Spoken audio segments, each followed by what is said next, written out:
Assalamualaikum warahmatullahi wabarakatuh.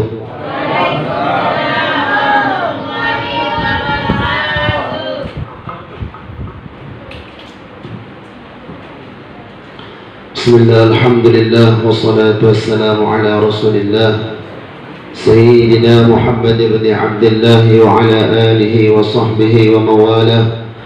Wa la hawla wa la quwwata illa billah. Yang kami muliakan, yang kami hormati orang tua kami Dr. Andes Haji Ismail, dan yang kami muliakan Habib Nur Wahid yang tadi telah menjelaskan luar biasa fadilah-fadilah keilmuan yang berkaitan tentang fadilah-fadilahnya orang yang menuntut ilmu, yang sama-sama kita telah dengarkan. Kita harapkan dalam majlis ini mudah-mudahan kita termasuk orang yang husnul khatimah. Amin ya rabbal. Hadirin yang dimuliakan oleh Allah, insyaallah kita akan bacakan kajian fikih sebentar. Mudah-mudahan ini jadi istiqomah ilmu ini sebagaimana yang disampaikan oleh orang tua kami Dr. Andes Haji Ismail. Walaupun ibu ada banyak-banyak, sikit-sikit, mudah-mudahan dengan sikit-sikit tadi masuk jadi masuk akhirnya bisa dipahami. Daripada seember ditumpahkan hilang semua, lebih baik sikit-sikit asalkan hafal dan kita amalkan sama-sama. Bismillahirrahmanirrahim. Malam hari ini kita akan membahas tentang istinja. Faslun fil istinja wa adabi qada'il hajati. Fasal menjelaskan tentang istinja dan adab, yaitu ketika buang hajat. Ini kenapa ulama sebelum membahas solat, setelah mengenalkan toharah kepada kita, masih juga mengingatkan lagi bab istinja dan adab cara buang hajat, karena ini perkara yang penting dan fatal. Rasulullah pernah lewat Pak Bu di satu pemakaman, onta atau kuda beliau tidak mau melanjutkan perjalanan. Maka ditanyakan kepada Nabi kita, wahai Rasul, kenapa ini onta tidak mau berjalan? Kata Rasulullah, di dalam kubur ini sedang ada orang yang disiksa. Kenapa? Karena istinjanya yang tidak benar. Maka mudah-mudahan malam hari ini kita balik ke rumah membawa sedikit banyak ilmu tentang istinja. Amin ya rabbal alamin. Wal istinja'u wa huwa min najawtu syai'a ay qata'tuhu. Istinja ini diambil dari kata-kata najawtu syai'a ay qata'tuhu, saya melepaskan sesuatu. Kira-kira pas tatkala kita buang air kecil, buang air besar, nempel apa lepas? Lepas kan? Maka istinja itu diambil dari kata-kata najautu syai'a, saya melepas. Nah, jadi kalau sudah dilepasnya diikhlaskan, nampak Bu, usah ditoleh lagi. Nah, ini kadang-kadang kurang ikhlas, sudah dilepaskan ditoleh lagi. Jangan ditoleh ya, dicium pun jangan. Kalau tercium, itulah lagi. Maka annal mustanji, seakan-akan orang yang istinja itu yaqta'u, dia melepaskan bihi, dengan istinja tadi, al-adha, kotoran. Jadi orang yang istinja itu dia melepaskan dirinya dari kotoran, an nafsihi, dari dirinya. Istinja itu apa hukumnya Ustaz? Wal istinja'u wajibun. Hukum istinja itu adalah wajib. Jadi jangan dianggap enteng nih, saya ini ahli sholat, saya ahli wudhu, tapi istinjanya tidak diperhatikan. Takut lama-lama sholat, lama-lama wudhu, ternyata satu sholatnya pun tidak ada diterima oleh Allah, gara-gara istinjanya tidak betul. Wajib istinja itu dari apa? Min khurujil bauli, dari keluarnya air kencing, wal ghaiti, dan buang air besar. Bil ma'i, cara mensucikannya dengan air, awil hajari, atau dengan batu. Wama dan perkara fi maknahu yang semakna dengan air dan batu. Min kulli jamidin, dari setiap yang keras, tahirin yang suci, qali'in yang menghilangkan, ghairi muhtaramin yang tidak dimuliakan. Jadi beliau sedikit menjelaskan kepada kita, tatkala buang air kecil, buang air besar, wajib hukumnya kita beristinja menggunakan apa yang pertama? Dengan air, atau dengan batu, atau dengan perkara yang sejenis dengan air dan batu, sifatnya keras, tapi keras tadi bukan yang dimuliakan. Contoh yang dimuliakan, kira-kira ini keras enggak nih? Keras. Dimuliakan enggak nih? Dimuliakan. Jangan istinja pakai kurma. Udah kurma. Nah, ini kurma dimuliakan. Itu apa ini? Makan. Nah, berjalan-berjalan tidak jumpa WC, pergi hutan, bawa roti. Tahu roti? Istinja pakai roti. Boleh apa enggak? Enggak boleh. Keras Ustaz, keras, dilemparkan kena sakit.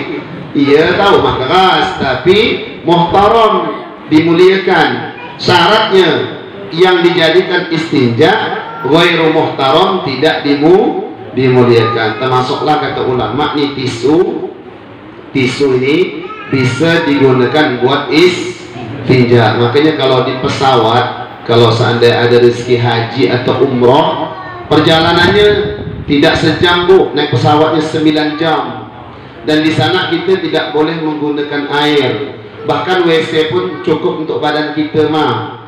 Jadi kalau di sana makanya termasuk darurat, kita boleh istinja menggunakan selain air. Di antaranya bisa dengan tisu. Kalau bawa batu bukan apa ujung gaam. Nah, jadi bisa yang ringkas, di antaranya yang bisa menghilangkan najis yaitu dengan tisu. Walakin al-afdal, ini saya langsung menjelaskan alat yang paling afdal buat istinja. Walakin al-afdalu, akan tetapi yang paling utama, ayastanjia, orang yang buang hajat itu dia beristinja awalan, yang pertama, bil ahjari, dengan batu. Nah, ini yang belum kita praktekkan nih. Sebenarnya yang paling utama itu bukan langsung dengan air. Kalau bisa di WC rumah kita Pak Bu dicari batu, disiapkan batu. Untuk apa? Batu itu digunakan untuk istinja. Boleh dengan 3 batu, juga boleh dengan 1 batu, tapi punya 3 apa namanya? Penjuru, 3 posisi. Caranya nanti jangan satu tempat. Kalau 1 batu, 3 posisinya itu dipakai semua. Oleskan pertama, cari posisi yang kedua, oleskan yang kedua, cari posisi yang ketiga, oleskan yang ketiga. Setelah itu, sumayut bi'uha thaniyan, dia ngikutkan lagi setelah pakai batu. Yang nomor 2, bil ma'i, disempurnakan dengan disiram pakai air. Nah, kalau kita ini kan seumur umur tidak pernah atau bahkan tidak tahu dengan batu, langsung saja dengan air. Padahal yang paling afdal dengan batu, setelah itu baru dengan air. Wal wajibu, kalau pakai batu yang wajibnya salatu masahatin, dengan 3 usapan ya, 3 usapan. Jadi kalau udah ada 1 batu 3 penjuru, cari 3 butir batu, siapkan di WC. Batu pertama dipoles, dibuang, ambil batu kedua, dipoles, dibuang, batu ketiga dipoles, dibuang, baru ambil air, sempurnakan dengan air. Ya Allah Pak Ustaz, apa modelnya? Ada tahu gak Am? Coba aja tahu modelnya. Jadi kalau tak coba tak tahu ah. Pantat Ustaz kena tangan ya udah huyuh, tapi kena batu. Hah? Iya, cari batu jangan yang apa namanya, yang bertoko. Yang sedang-sedang ya, Pak. Wa yajuzu, dan boleh ayat tasiro, untuk meringkas al mustanji, orang yang istinja, alal ma, boleh diringkas ya. Kalau seandainya memang udah tidak mampu gunakan batu dengan air, diringkas. Boleh diringkas dengan air saja, au ala thalathati ahjarin, atau boleh dengan 3 batu saja. Mungkin orang tua tak biasa pakai air. Ustaz, saya ini tak pernah pakai air. So mau istinja pakai batu, boleh tak? Boleh. Seandainya yumki bihin al mahalla, tapi syaratnya bisa membersihkan tempat keluarnya najis. In hasala al intiqaq biha, jika terhasil bisa bersih dengan menggunakan 3 batu tadi.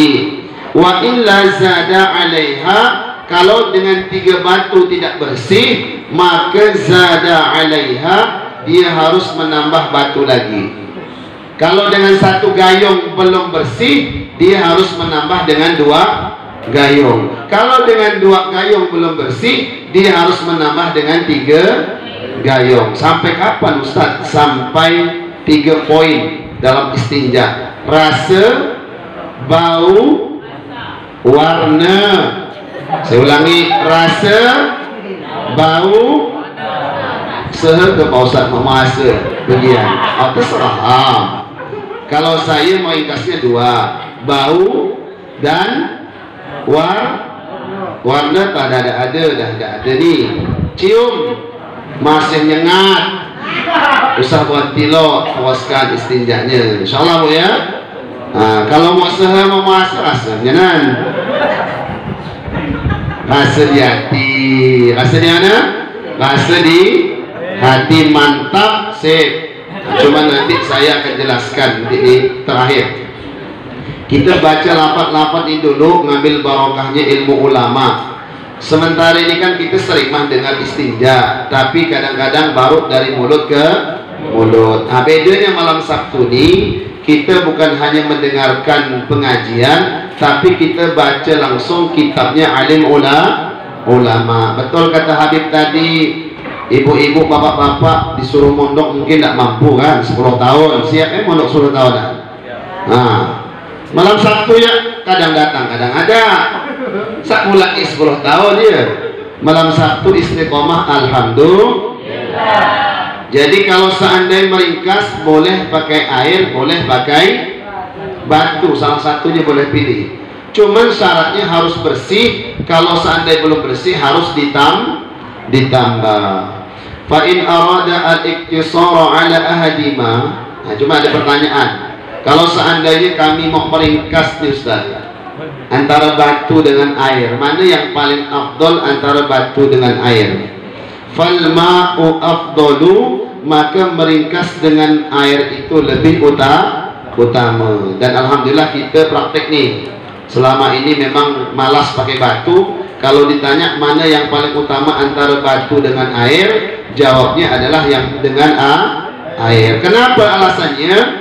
Li'annahu, sesungguhnya istinja dengan air, yuzilu, dia menghilangkan ainan najasati, bekas najis, wa athariha, kahanan, atau bahasa Arabnya ain itu adalah bentuk najisnya. Jadi kalau udah kena air itu, bentuk kuningnya, merahnya, birunya, hijaunya, seadanya ada wah. Ada orang makan betek warna kuning, keluar warna apa kan? Kuning. Jadi dengan air tadi, yuzilu ainan najasati, lebih menghilangkan bentuknya najis, wa athariha, dan bekas-bekas daripada najis. Dan sebelum saya selesaikan sedikit ini, saya lewatkan tadi, seandainya Bapak Ibu selesai istinja, jangan langsung selesai ya. Ini disunnahkan kita ini istibra. Ini yang jarang dipakai orang istinja. Istibra itu apa Ustaz? Istibra itu adalah usaha meyakinkan, memantapkan dalam hati kita syariatnya, dengan kita betul-betul yaitu rasa sempurna dalam istinja. Contoh, saya buang air kecil nih. Setelah buang air kecil, jangan langsung disiram. Istibra dulu. Istibra itu artinya disempurnakan. Contoh, seandainya saya buang air kecil sudah selesai, Istibroknya macam-macam cara. Boleh dengan mengurut di bawahnya, boleh dengan berdehem. Biasanya akan ada keluar bekas-bekas tu kan? Ya, bekas-bekas 1 tetes, 2 tetes. Kalau orang sebagian orang mazhab Abu Hanifah, saya lihat di Bangladesh itu, di India, mereka kadang-kadang berdiri. Jadi sebelum mereka membasuh, mereka berdiri, mereka pijit pinggang-pinggangnya atau sambil-sambil berdiri, duduk, supaya apa? Bahasa kita tos. Jadi yang rasa-rasa ada janggal di perut, kemudian di jalur keluarnya air tadi, supaya lebih tuntas. Maka istibrok, usaha menyempurnakan itu diusahakan. Setelah rasa mantap, barulah kita siram. Kemudian setelah istinja selesai, kita baca doa, dan ini kalau bisa jangan sampai tidak hafal. Ini manfaatnya banyak. Dan ini riwayatnya adalah sahabat Ibnu Abbas. Beliau mengatakan bahwa disunnahkan untuk mengatakan setelah kita istinja berdoa. Kalau masih dalam WC, cukup dibaca di dalam hati. Allahumma tahhir qalbi minan nifaqi wa hassin farji minal fawahish. Ini hafal tak ni? Hafal belum yang muda-muda ni? Ayo sama-sama. Bismillahirrahmanirrahim. Yang kompak. Bismillahirrahmanirrahim. Allahumma tahhir qalbi minan nifaq wa hassin farji minal fawahish. Pakai sod ya, ha sod nun, wa hassin, ha sod nun, wa hassin farji minal fawahish, pakai ha. Artinya Allahumma ya Allah, tahhir qalbi, bersihkan hati saya. Setelah istinja itu kan secara zahir bersih ya, perut kita bersih. Kita mau yang bersih bukan hanya perut saja dari kotoran, tapi hati kita juga bersih. Maka doanya dalam hati, Allahumma tahhir qalbi minan nifaq, disucikan dari apa ini? Dari sifat munafik. Bahaya ini. Sifat yang paling bahaya adalah munafik. Apa itu munafik? Secara lahir zahirnya menampakkan Islam atau senang dengan Islam, tapi hatinya benci kepada Islam. Itu sifat munafik. Zahirnya nampaknya Islam, zahirnya nampaknya suka dengan Islam, tapi hatinya benci dengan Islam. Bahkan dia buat cara bagaimana Islam pecah, bagaimana Islam bertengkar, bagaimana Islam hina. Ini namanya orang munafik. Dan orang munafik ni Pak Bu ngeri. Apa namanya, dosanya ngeri. Bahkan siksanya pun nerakanya yang paling bawah. Innal munafiqina fid innal munafiqina fi darkil asfali minan nar. Orang munafik kata Allah nerakanya yang paling bawah. Orang munafik ni ngeri. Di zaman Nabi itu kalau orang munafik itu, contohnya Abdullah bin Ubay bin Salul, nama orang munafik nih, pimpinannya munafik, namanya Abdullah bin Ubay bin Salul. Kalau Nabi mau ceramah, dia yang megang bahasanya mek, kalau zaman sekarang mek. Mari sahabat-sahabat duduk rapat-rapat, ini Rasulullah akan ceramah, akan menyampaikan agama. Dia paling depan itu. Kalau sholat di belakang Nabi, Abdullah bin Ubay bin Salul. Tapi kalau dah di belakang Rasul, dialah yang paling membenci Nabi, dialah yang mengibah Nabi, dialah yang mencaci Nabi. Nah, jadi kita berdoa kepada Allah, zahirnya menampakkan Islam, hati kita betul-betul cinta dan mau membela Islam. Itu namanya orang beriman yang benar imannya. Allahumma tahhir qalbi minan nifaq. Doa yang kedua, wa hassin farji minal fawahish. Ya Allah, jagakan kemaluan saya minal fawahish, yaitu dari berbuat dosa. Dosanya kemaluan yang paling besar adalah berzina. Maka kita minta sama Allah barokah doa tadi, Allah jauhkan kita semua dari bermacam-macam perkara yang berbuat dosa daripada kemaluan kita. Amin ya rabbal alamin. Kemudian setelah selesai istinja dibasuh, kita keluarnya membaca doa. Apa doanya? Ghufranaka. Ini sama-sama yuk. Bismillahirrahmanirrahim. Ghufranaka. Alhamdulillahilladzi adhaba 'annil adha. Adhaba 'annil adha wa 'afani. Jadi orang itu kan pas keluar dari WC seharusnya yang diucapkan adalah alhamdulillah. Kenapa? Saya pernah dengar ada satu orang di Kalimilam itu kena penyakit tidak bisa buang air besar, Pak Bu. Jadi perutnya besar sampai dibawa ke Malaysia, menghabiskan dana puluhan juta, tidak bisa buang air besar. Nah, coba kita pun rasakan jangan pas mau buang air, jangankan tidak bisa buang air besar, mau pengen buang angin tidak bisa, gimana rasanya? Numpuk angin seandainya perut penuh dengan angin, mau dibuang tidak bisa, tertutup. Kira-kira nyaman atau sakit? Seharusnya begitu di dalam WC itu bisa buang air kecil, bisa kentut, bisa buang air besar, harusnya kita ucapkan alhamdulillah. Harusnya, tapi kira-kira boleh nggak mengucapkan alhamdulillah di dalam WC? Nggak boleh. Jangankan mengucapkan alhamdulillah, Rasulullah kalau masuk WC, cincin beliau sebelah kanan. Cincin Rasulullah di jari, apa ini namanya? Kelingking. Yang mana jari kelingking dan cincin itu ada tulisan Allah, Rasul, Muhammad. Di atasnya Allah, di tengahnya Rasul, di bawahnya Muhammad. Artinya Muhammad, Rasul Allah, Muhammad adalah utusan Allah. Yang mana cincin beliau kalau ngirim surat Pak Bu, beliau stempelnya pakai cincin Nabi. Dan setiap beliau masuk WC, maka beliau lepas cincinnya, tidak masuk ke dalam WC. Maka daripada itu ulama mengatakan tidak boleh membawa asma-asma Allah ke dalam WC. Bahkan mengucapkan nama Allah tidak boleh di dalam.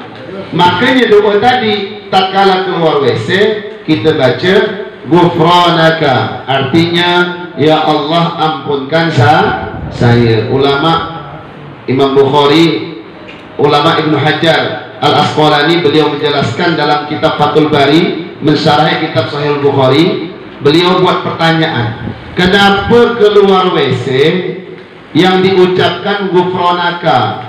Kenapa keluar WC tidak langsung mengucapkan alhamdulillah? Itu sampai dibuat pertanyaan ulama dalam kitab.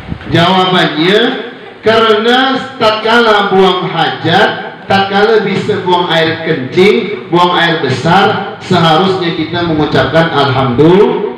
Tidak bisa mengucapkan di dalam, begitu keluar kita minta ampun kepada Allah. Ghufranaka didahulukan, baru alhamdulillahilladzi, segala puji bagi zat adhaba 'annil adha, yang telah menghilangkan kotoran daripada saya, wa 'afani, dan mengampunkan dosa saya. Kira-kira senang tak habis keluar WC bisa buang hajat Pak Bu? Senang apa tidak? Senang. Coba ada orang yang tanya yang pernah kena kencing batu, salur kencingnya ada batu, luar biasa sakitnya. Mau dikeluarkan tak bisa, ditahan kampungnya sakit. Begitu nikmat dari Allah, kita diizinkan untuk bisa buang air kecil, buang air besar. Kemudian adab juga ini masuk WC, ini jangan sampai lupa. Mau masuk WC berhenti sebentar baca doa. Allahumma inni a'udzubika minal khubuthi wal khaba'ith. Kadang-kadang kita ni Bu nyempelekan doa. Ini Bapak Ustaz doa biar TK mah, biar TK diajak ibu gurunya nyelan. Saya mah dah besar. Yang wajib itu adalah mensucikan zahir yang ada pada kemaluan kita. Kalau mohon maaf ya, kalau dubur Dubur itu di belakang, pembuangan kotoran. Jadi yang wajib kita bersihkan adalah apa yang menjadi zahirnya. Apa yang menjadi, tak kala kotoran itu terbuang, maka ada lipatan sedikit di dalamnya, itu saja yang wajib kita bersihkan.